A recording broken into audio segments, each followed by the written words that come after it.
Bismillahirrahmanirrahim. Allah'ın selamı, rahmeti ve bereketi üzerinizde olsun inşallah kıymetli dostlar. Uhuvvet Risalesinden devam ediyoruz. Rabbimizin şu buyruğu Bismillahirrahmanirrahim. İnnemel mu'minûne ihvetun feeslihu beyne ahaveykum buyruğu şu zamanda belki de en çok üzerinde düşünülmesi gereken, Müslümanların, müminlerin en çok üzerinde kafa yorması gereken bir nas, bir hükümdür. Çünkü belki şu zamanda en büyük vazife vahdeti gerçekleştirebilmektir. Müminler arasındaki kardeşliği gerçekleştirebilmektir. 22. mektupta müminler arasındaki kin ve nifak, kin ve adavetin ne kadar büyük bir zulüm olduğunu, ne kadar muzır ve toplumsal hayat için ne kadar büyük bir zehir olduğunu 6 vechede söylüyor Üstad. 1. vechede hakikat nazarında zulüm olduğunu bir misalle vermişti Üstad. Bir gemide 9 masumla beraber bir cani varsa o 9 masumun hatırına o gemi batırılmaz demişti. Veyahut 9 cani bir masum dahi olsa o bir masumun hayat hakkının hatırı için o gemi batırılmaz demişti. İşte müminin vücudu da o sefine, o gemi gibi düşünelim. O müminde iman gibi, İslamiyet gibi, komşuluk gibi 20 masum sıfat varken bize zararı dokunan bir cani sıfatı yüzünden onu batırmak veya onunla ilişkiyi kesmek, ona düşmanlık beslemek aynı derecede zulümdür demişti.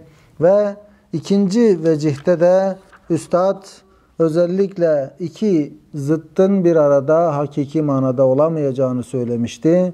Dolayısıyla müminin kalbinde mümine karşı hakiki manada muhabbet varsa gerçek manada düşmanlık olamaz, olmamalı, ancak acıma suretinde kendini gösterebileceğini söylemişti Üstad. Ve müminin imanını Uhud Dağı azametinde, Kabe hürmetinde görüyor, kusurlarını da çakıl taşları hükmünde görüyordu Üstad. Dolayısıyla nasıl ki o küçük taşları Kabe hürmetinde görmek, Uhud azametinde görmek nasıl bir akılsızlık ve insafsızlıksa, mümin kardeşimizin kusurlarını da gözümüze sokarak onun imanından, onun İslamiyetinden daha üstün görüp onunla düşmanlık etmek aynı derecede akılsızlık ve insafsızlık demişti. Çünkü mümin kardeşlerimizle bizi birbirimize bağlayan Esma-i Hüsna adedince bağları var. Yani Peygamberimiz bir, kitabımız bir, kıblemiz bir, Halık'ımız bir, Razık'ımız bir, mabudumuz bir, ilahımız bir. Bütün bu birler gezegenleri birbirine bağlayacak bir halka, bir zincirin halkası gibi sağlam bağlar hükmündeyken buna karşın örümcek ağı hükmünde olmayan zayıf şeylerle müminle bağı kesmek ne kadar büyük bir zulümdür demişti. 3. vecihle devam ediyoruz dostlar. Adaleti mahzayı ifade eden وَلَا تَزِيرُ وَازِرَةٌ وِزْرَ اُخْرَى Hiçbir günahkar başkasının günahını yüklenemez. Fatır suresi 18. ayet. İşte bu ayetin sırrına göre bir müminde bulunan cani bir sıfat yüzünden sair masum sıfatlarını mahkum etmek hükmündedir adalet. Evet, ne diyor ayet? Hiçbir günahkar başkasının günahını yüklenemez. Nasıl tefsir ediyor Üstad bir anlamda burada? Demek ki bir müminin masum sıfatları var ve diğer tarafta da bir cani sıfatı var. O bir cani sıfatını da diğer masum sıfatlarına yükleyerek ona düşmanlık etmek işte bu ayete muhatap kılar bizi. Bu ayete muhatap kılar.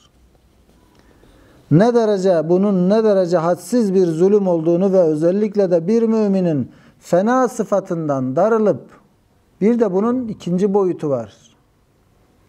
Yani müminin kötü sıfatını iyi sıfatlarına yükleyip o iyileri de hiçe saymak. Bu ayete muhatap eder bizi. Yani hiçbir günahkar başkasının günahını yüklenemez. Biz o müminin kötü sıfatını o diğer masum sıfatlarına da yükledik. Bu anlamda adalete terstir, adaletsizliktir ve bununla beraber bunun ne derece bir hadsiz bir zulüm olduğunu ve müminin bir sıfatından darılıp küsüp o müminin akrabasına adaveti teşmil etmek ne kadar büyük bir düşmanlık olduğunu veya zulüm olduğunu ortaya koyuyor. Hiçbir günahkar başkasının günahını yüklenemez. Bize zarar veren bir Müslümanın bırakın sadece ona düşmanlık etmek, kin beslemek, onun yakınlarına, akrabalarına veya aynı fikirde onunla yol yürüyen yoldaşlarına da düşmanlık etmeye başlıyoruz. İşte insanın zalimliği, insanın sigay mübalağa ile Allah insan çok zalimdir diyor ya, işte onun bir kanıtı da bu. İnnel insane lezalumun. Muhakkak ki insan çok çok zalimdir. İşte bunun hakikati buraya da dayanır.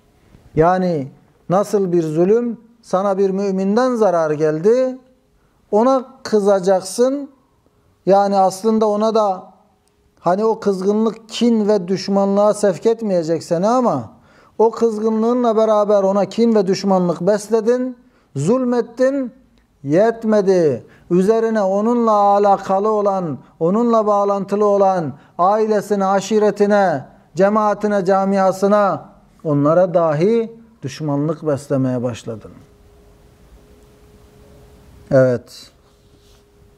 Hakikat nazarında sebebi adavet ve şer olan fenalıklar, şer ve toprak gibi kesiftir. Başkasına sirayet ve inikas etmemek gerekir. Fenalıklar, kötülükler toprak gibidir. Başkasına sirayet etmez. Bulaşmaz. Başkası ondan ders alıp işlerse o ayrı mesele. Yani kişi bir kötülük işlediği zaman o kötülük onu bağlar. O kötülük onun eşine, onun evladına, onun akrabasına bulaşmaz. Ona aittir. Onu ilgilendirir. Onu bağlar. Tabi bu işlenen kötülük ve fenalık başkasının da ondan ders alıp o fenalığa düşeceği şekilde bir fenalıktan bahsetmiyoruz. O bahsimiz dışındadır. Muhabbetin esbabı olan iyilikler muhabbet gibi nurdur. Muhabbetin sebebi olan iyilikler muhabbet gibi nurdur. Nurun özelliği nedir dostlar? Sirayet etmek, inikas etmek. Nurun şe'nidir, vasfıdır, özelliğidir. Ve ondandır ki dostun dostu dosttur sözü duru-bu emsal hükmüne, atasözü hükmüne geçmiştir. Hem onun içindir ki bir gözün hatırı için çok gözler sevilir. Sözü dillerde gezmektedir. Demek ki kötülükler kesiftir, katıdır, toprak gibidir. Başkasına bulaşmaz. Kendindedir o çirkinliği, o kiri. İyilikler, güzellikler ise nurdur. Nurun vasfı aksetmesidir, inikas etmesidir. Dolayısıyla bir mümin kardeşimizden, bir şahıstan gelen bir iyilik sebebiyle onu da, yakınlarını da, ailesini de, akrabasını da sevmek güzel olandır, olması gerekendir. Çünkü iyilik, onda o iyilik varsa onun etrafındakilere de mutlaka o iyilik, o güzellik aksetmiştir şuuruyla muhabbet onlara da yayılır. Ama kötülük bunun gibi değildir. Kötülük toprak gibidir, kesiftir, sadece işleyeni bağlar. Dolayısıyla bir kötülük gördüğümüz şahsın etrafındakine, muallakatına, taallukatına da teşmil etmek, genişletmek doğru değildir. Yani başta söylediğimiz ayete zıttır. وَلَا تَزِيرُ وَازِرَةُ وِزْرَ اُخْرَى. Hiçbir günahkar başkasının günahını yüklenemez. İşte ey insafsız adam, hakikat böyle gördüğü halde sevmediğin bir adamın sevimli masum kardeşine ve taallukatına adavet etmek ne kadar hilaf hakikat olduğunu, hakikat bin isen, gerçeği görebilen birisiysen anlarsın. Ve dördüncü vecih, hayat-ı şahsiye nazarında zulümdür müminlerin müminlere kin ve adavet beslemesi. Şimdi birkaç düstur verecek üstad bizlere. Yani bunları gerçekten kendimize temel düstur edinirsek, temel prensip olarak böyle hayatımıza yön verecek temel prensipler olarak bakarsak, hakikaten çok mesafe kat ederiz. İçinde bulunduğumuz alem-i İslam'ın vahdetine çok büyük katkı sunarız. Ne diyor? Birkaç düstur. Birincisi, sen mesleğini ve efkarını hak bildiğin vakit, herkesin çizmiş olduğu bir, takip etmiş olduğu bir yol vardır. Şüphesiz Allah'a giden yol bir değildir, tek değildir. Allah Kur'an-ı Kerim'de subulena, yani yollarımız diyor. Demek ki Allah'a giden bir değil, birçok yol var. Herkes tabiatına, mizacına göre farklı bir meslek, farklı bir yol takip edebilir. Ve o yolu takip eden herkes elbette kendisine göre daha güzel bulduğu için onu takip etmiştir.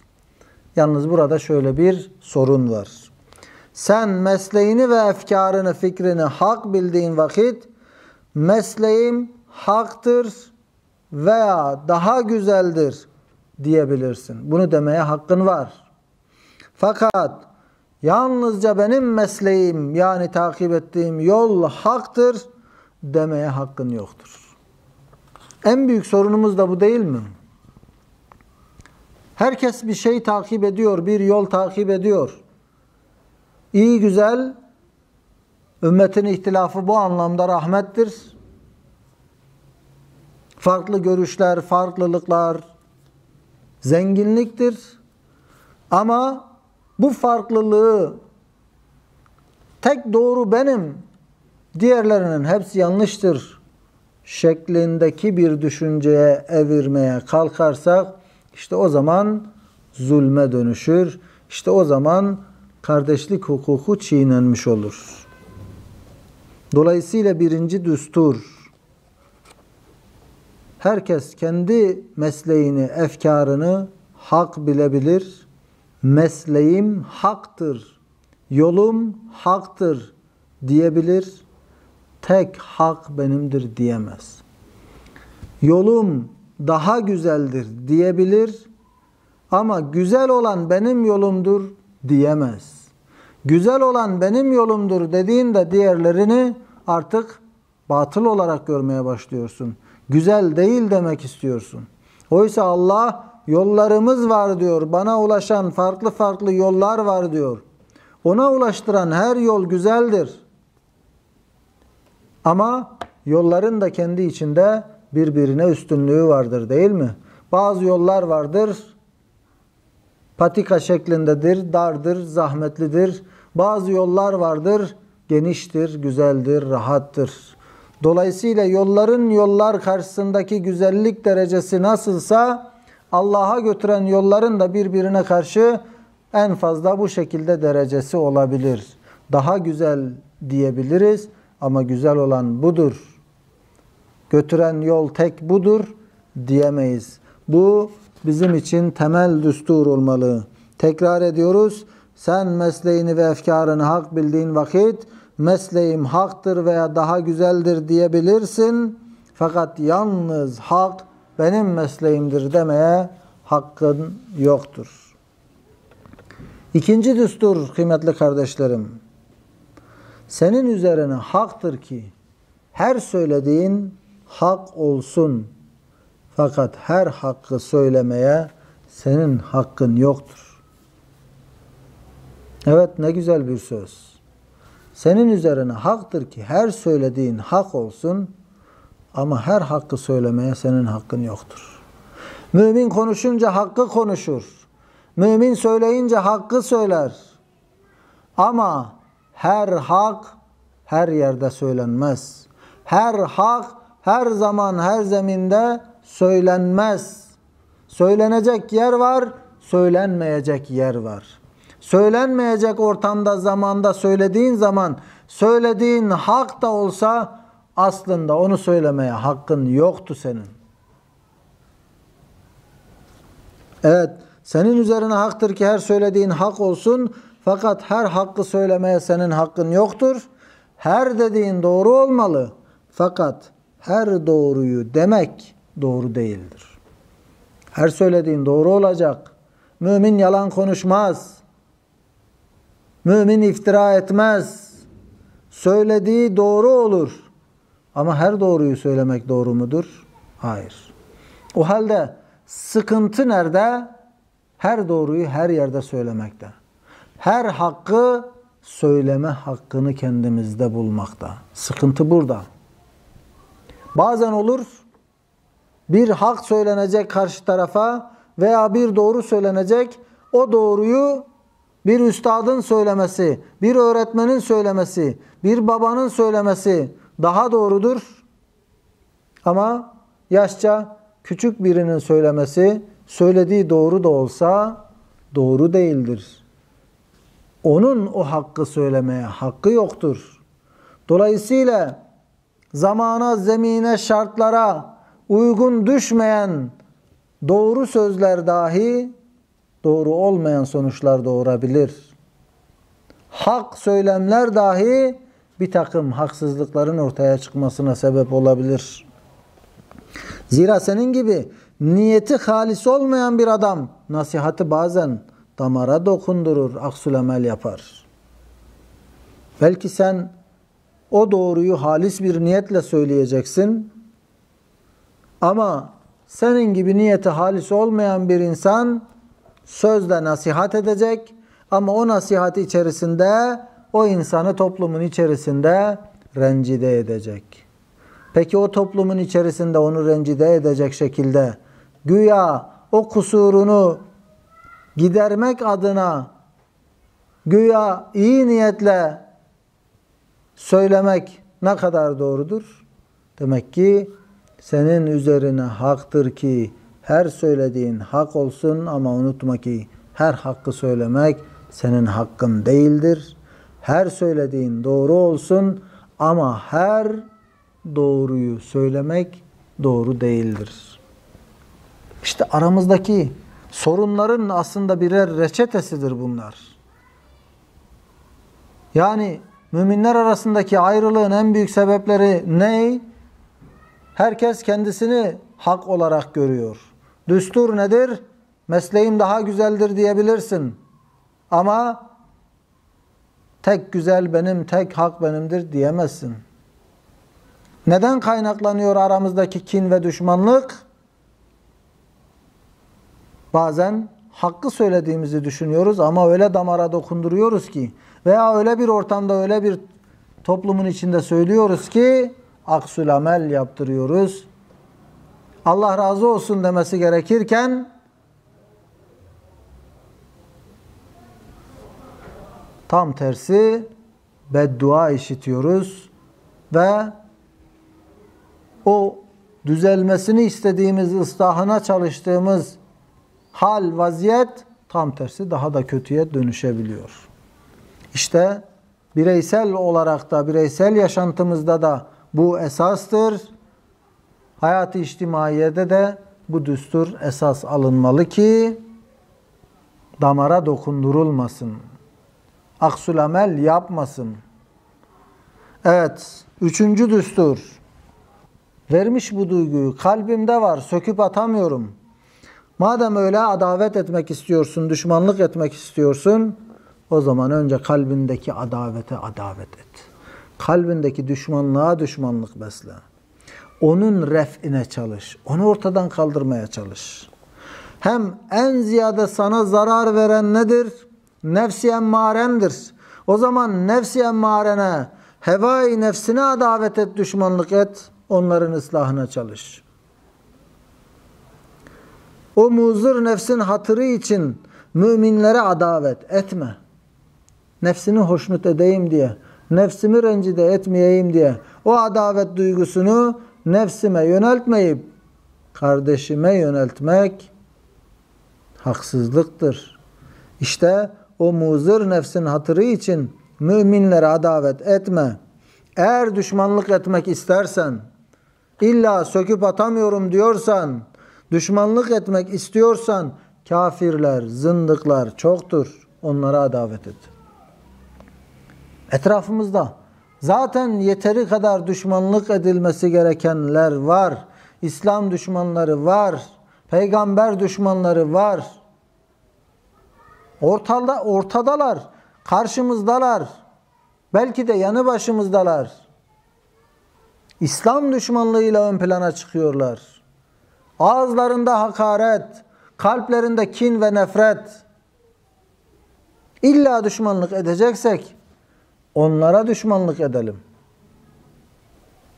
Amerika'ya düşmanlık edelim. İslam'ı ve Müslümanları her fırsatta ezmeye çalışan İsrail'e, İngiltere'ye, Fransa'ya, Rusya'ya, şeytana, nefsimize düşmanlık edelim. Evet. Eğer düşmanlık etmek istersen kafirler, zındıklar çoktur. Onlara adavet et. Evet. Nasıl ki muhabbet sıfatı muhabbete layıktır. Yani o sıfatın kendisi dahi sevilmeye layıktır.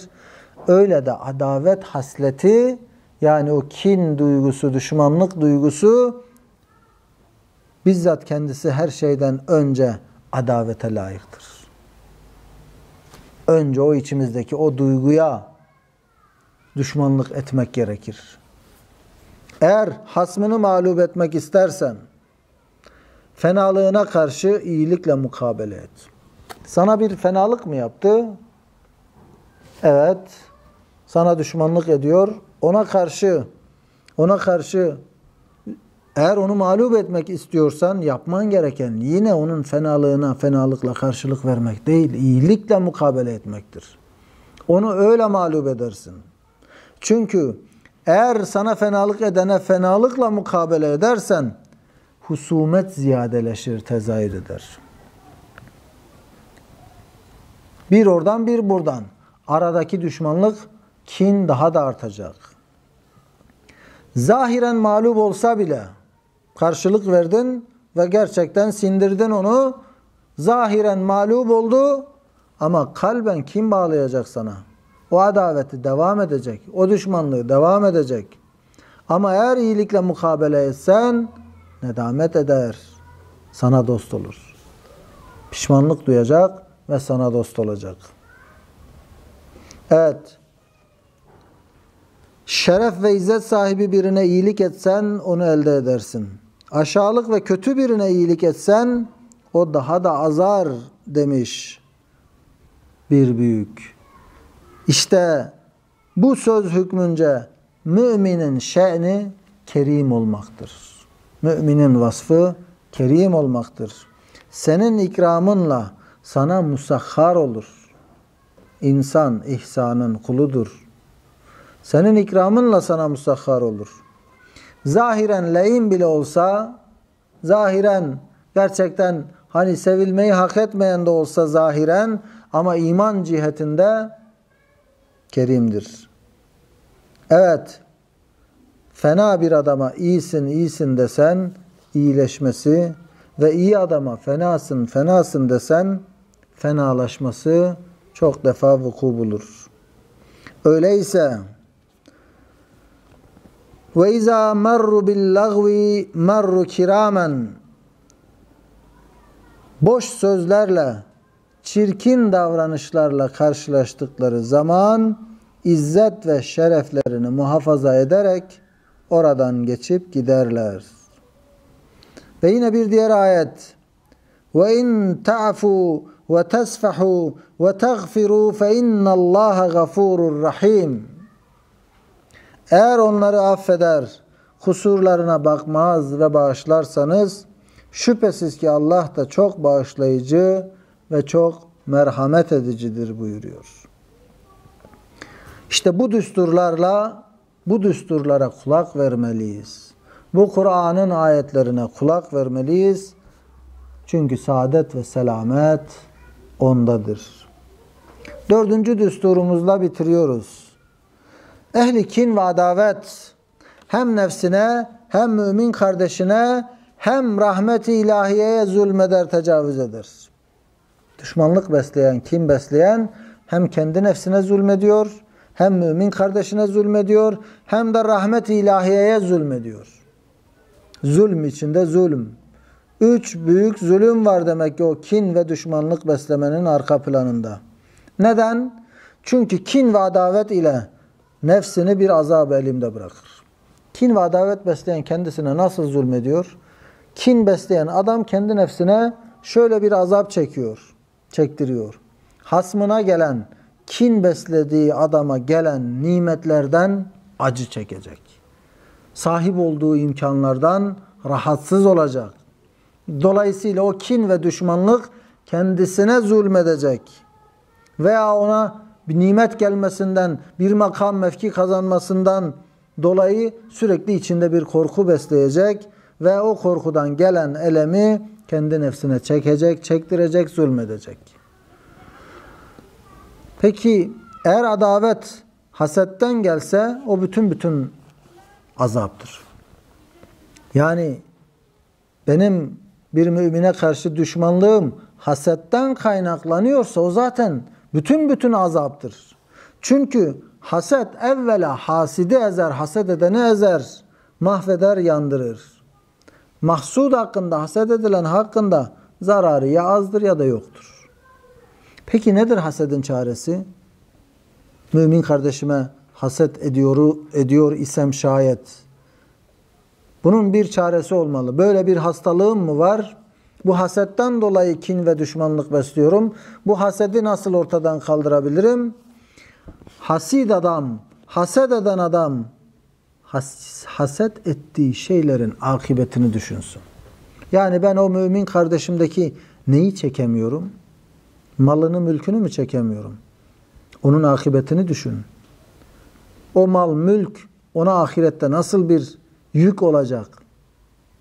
Makam, mevki midir? Sahip olduğu makam, mevki midir? Benim haset ettiğim. O makam, mevkinin akıbetini düşün. Nasıl bir dert açacak onun başına? Nasıl bir yük olacak onun için? Ta anlasın ki rakibinde olan dünyevi hüsn ve kuvvet ve mertebe ve servet fanidir. Ve bütün onlar fanidir. Yani o makam, mevki, o güzellik, o sağlık, o para, o mal, mülk fanidir. Onun akıbetini düşüneceksin. Bunlar gelip geçici şeyler diyeceksin. Fanidir diyeceksin. Faydası az, zahmeti de çoktur.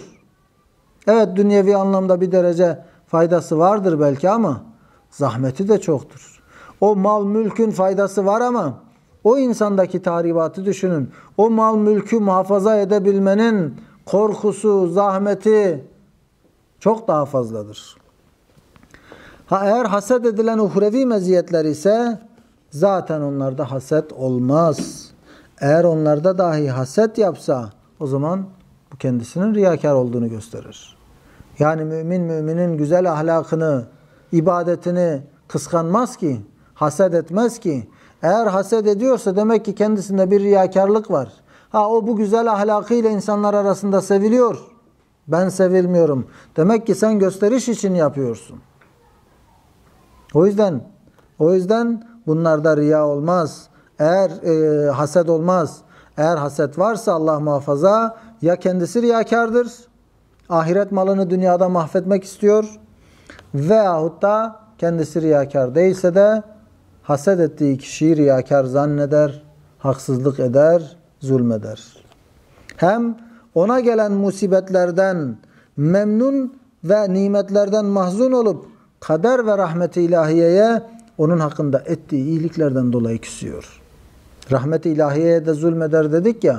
Nasıl olur rahmet-i ilahiyeye zulm? Kin ve düşmanlık besleyen birisi için sen rahmet-i ilahiyenin ve kaderin, Allah'ın kaderinin ona uygun gördüğünü uygun görmüyorsun. Ona itiraz ediyorsun. Haset ederek aslında buna itiraz etmiş oluyorsun. Allah'ın rahmetine zulmetmiş oluyorsun. Adeta kaderi tenkit etmiş, rahmete itiraz etmiş oluyorsun. Unutmayın kardeşler, kaderi tenkit eden başını örse vurur, çekice vurur, kırar. Rahmete itiraz eden rahmetten mahrum kalır. Acaba bir gün bile adavete değmeyen bir şeye, bir sene kin ve adavetle mukabele etmeyi hangi insaf kabul eder? Bozulmamış hangi vicdana sığar? Halbuki önemli bir husus, mümin kardeşinden sana gelen bir fenalığı da bütün ona verip onu mahkum edemezsin. Bir kardeşinden bir zarar gördün. Bütün o kötülüğü ona veremezsin. Onu bununla mahkum edemezsin. Neden? Çünkü bileceksin ki kaderin onda bir hissesi var. Onu çıkaracaksın. Yani kaderimde vardı, bu olacaktı. Bir hisseyi ver. O kardeşinden sana gelen fenalığa kaderin hissesini ver bir hisse olarak. Onu çıkar. Ve o kaza ve kader hissesine karşıda rıza ile mukabele etmek gerekir mi? Gerekir. Bir hisseyi koyduk. İkincisi, nefis ve şeytanın hissesine dair. O kardeşin sana o kötülüğü yaparken nefsine mağlup oldu, şeytanına mağlup oldu. Onun da hissesini ayır ve o hisseye karşı o adama adavet değil, belki nefsine mağlup olduğu için acımak ve pişmanlık duyacağını beklemek lazım. Üçüncüsü, o fenalıktan dolayı sen kendi nefsinde görmediğin veya görmek istemediğin bir kusurunu gör, bir hisse de ona ver. Belki benim bilmediğim, görmediğim bir kusurumdu onu bu davranışa sevk eden. Biraz kendini yokla. Belki sen tahrik ettin, sen sebep oldun onun o fenalığı yapmasına. Bir hisse de ona ver. Sonra geriye kalan küçük bir hisseye karşı en selametli ve en çabuk hasmını mağlup edecek af ve saf ile ve uluv ve cenaplıkla mukabele etsen, o geriye kalan bir hisse içinde, ona ait olan o bir hisse içinde afla karşılık versen, zulümden ve zarardan kurtulursun.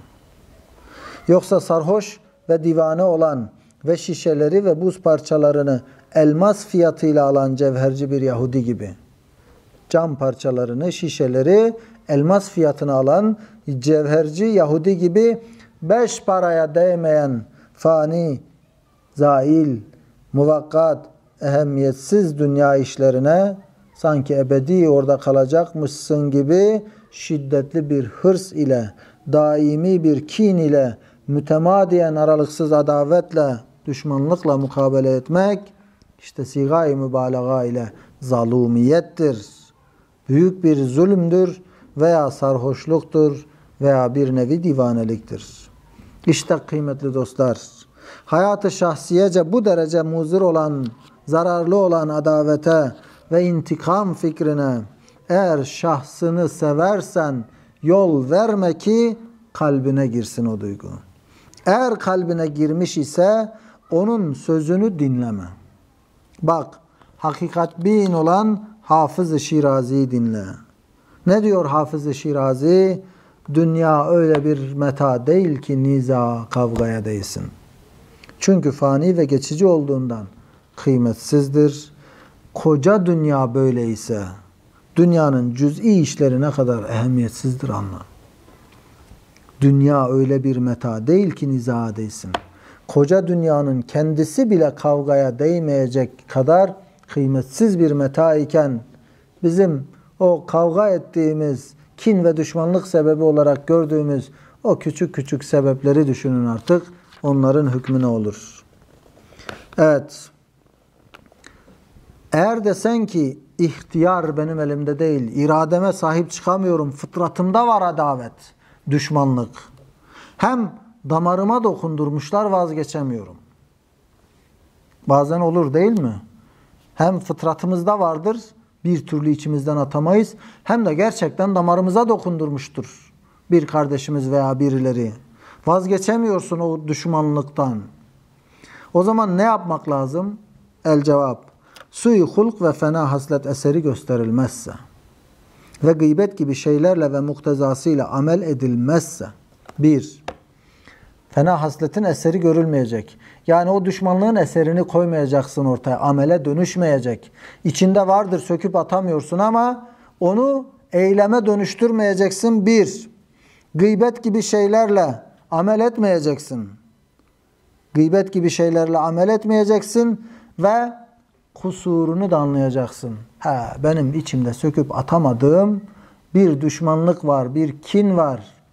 Evet, bu benim zaafım, kusurumdur, atamıyorum. Bunun, o kötü hasletin eserini göstermediysek, gıybet gibi şeylerle amel etmediysek, kusurumuzu da anladıysak, içimizdeki o duygu bize zarar vermez. Zarar vermez. Aynadaki yılan nasıl ısırmazsa, aynadaki ateş nasıl yakmazsa, aynen öyle de içimizdeki o duygu zarar vermez. Madem ihtiyar, irade senin elinde değil, vazgeçemiyorsun, o zaman senin manevi bir nedamet, gizli bir tevbe ve zımni bir istiğfar hükmünde olan kusurunu bilmen. Vazgeçemiyorsan o kusurunu bilmen büyük bir haslettir. Kusurunu bilmen aslında bir tövbedir, manevi bir tövbedir. Ve o haslette haksız olduğunu anlaman onun şerrinden seni kurtarır. Evet. Rabbim hiçbir mümine karşı kalbimizde kin ve düşmanlığın zerresine yer verdirmesin ve bu düsturları, saydığımız 4 temel düsturu da hayatımızın temel prensibi haline getirmeyi bizlere nasip etsin diyoruz. Amin. Velhamdülillahi Rabbil alemin. Vessalatu vesselamu ala seyyidina Muhammedin el emin.